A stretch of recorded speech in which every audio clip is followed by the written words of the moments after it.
Christmas کے موقع پہ کوڑا اٹھانے والوں کو عیدی دینی چاہیے. کیوں نہیں دینی چاہیے بھیا؟ وہ انسانی خدمت ہے نا، راستے کا صاف کرنا ہے نا. آپ کو اس انسانی خدمت کا عوض دینا ہے. آپ کو کیا تعلق ہے اس کے عقیدے سے؟ وہ خدا کو ایک مانتا ہے نہیں مانتا، اس کی نوکری کی بنیاد عقیدہ نہیں ہے، اس کی نوکری کی بنیاد سروسز ہے. جب وہ سروسز انجام دے رہا ہے تو اس کو کیوں نہیں ملنا چاہیے؟ کہ نہیں کرنا چاہیے. اس طرح سے سوچنا بھی نہیں چاہیے. بہت سی جگہ پہ مذہب کی پابندیوں سے اوپر اٹھ کے سوچنا چاہیے کہ مذہب جو ہمیں احکامات دیتا ہے وہ کس سینس میں دیتا ہے. مذہب کی بظاہر جو پابندی ہے اس سے زیادہ مذہب کا پیچھے اس کے جو سینس ہے نا، جو اس کی روح ہے، اس کو دیکھنا پڑتا ہے کہ اس کی روح کیا ہے.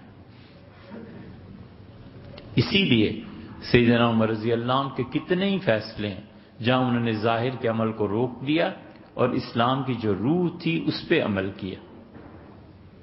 پاکی ناپاکی ایک نظریہ ہے نا.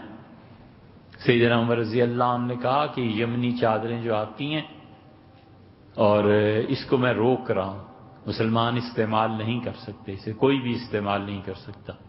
عرض کیا گیا کیسے؟ تو آپ نے فرمایا کہ یہ جانوروں کے پیشاب میں آخری مرتبہ ڈال کے اسے نکالا جاتا ہے تاکہ اس میں چمک پیدا ہو جائے.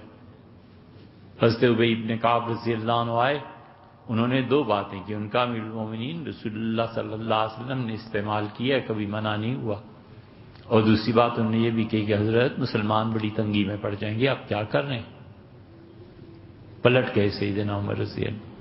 کئی مرتبہ کسی کو نہ کرتے ہوئے، کسی کو ہاں کرتے ہوئے اسلام کی وہ جو روح ہے اس کا بھی خیال کرنا پڑتا ہے. بچوں کو کیوں نہیں سگریٹ کی اجازت دی جاتی کہ بیٹے آپ ایک غلط، اگرچہ جائز ہے تمباکو کا پینا.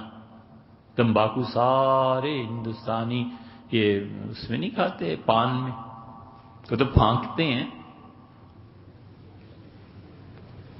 لیکن اجازت اس لیے نہیں دی جاتی کہ مجموعی طور پہ بچے میں آوارگی آ جائے گی. وہ جس راہ پر چل پڑے گا نا، اس پہ اسے سمجھ نہیں آئے گی کہ آگے اس کا انجام کیا.